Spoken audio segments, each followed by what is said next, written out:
This is Crow Inquisitors, and you're about to listen to some more bonus fiction. She glided down the street with all the grace of a noblewoman, hands clasped before her in austere poise, her face kind and warm to any who happened by. Any who knew her would wave and say a word of greeting as they passed, and many who did not would still smile as she stepped lightly down the street next to them. She always smiled back.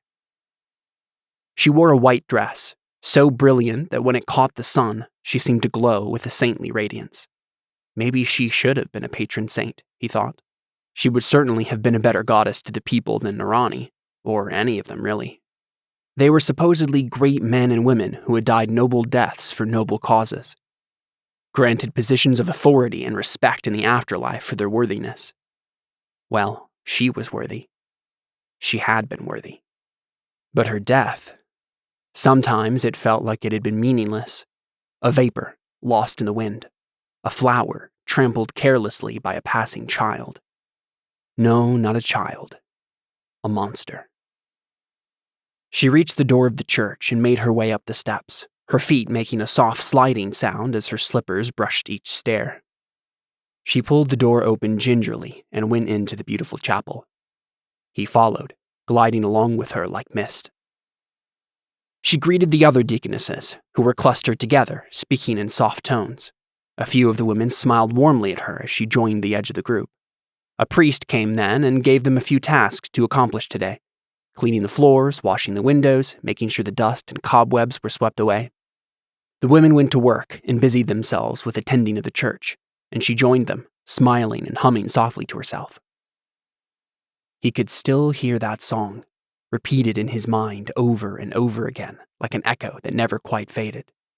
The echoes seemed to jumble together now, and the hummed tune was harder to discern. But her voice, clear as crystal, still came to him from beyond, from wherever she was now. Where was she? Would he ever get her back now that he'd walked away? They worked for hours, but she never complained. Some of the other women would, griping quietly about this or that ache or pain or injustice. One woman made a comment about not being allowed to bring the benediction before the congregation. But she just smiled and worked. Wherever she scrubbed was always the cleanest. Whatever window she washed was always the brightest. Whatever corner she dusted was always the freest from cobwebs. Some of the women made comments about her, but she ignored them and continued smiling. The work finished for the day, and she helped the other women put away the cleaning implements before waving to the priest. He came over to her, and she asked about the widow who lived a few streets away. Had anyone brought her any food lately? The priest shook his head. She smiled and told him that she would bring the woman something. She smiled and told him that she would bring the woman something.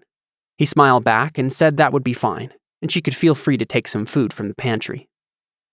In a few minutes, she was on her way to the widow's house, a basket of food curled in one arm. She waved at a few passers-by, and then took a shortcut between two buildings, humming to herself as she always did. He followed, as he always did, like mist, like a shadow. And then a second shadow peeled itself off the wall and began to follow her too. He turned and saw him. He tried to scream, tried to turn to her to warn her, but he was nothing but a passing breeze, and he began to fade away as he saw the second shadow fall over her beautiful frame. Her white dress, before having caught the fading rays of the sun, went dull and dark. She turned to the shadow, and her smile faded.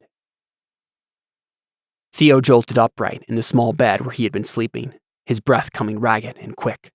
He reached to his face and found a tear making its way down his cheek. Tears. It had been so long since he had.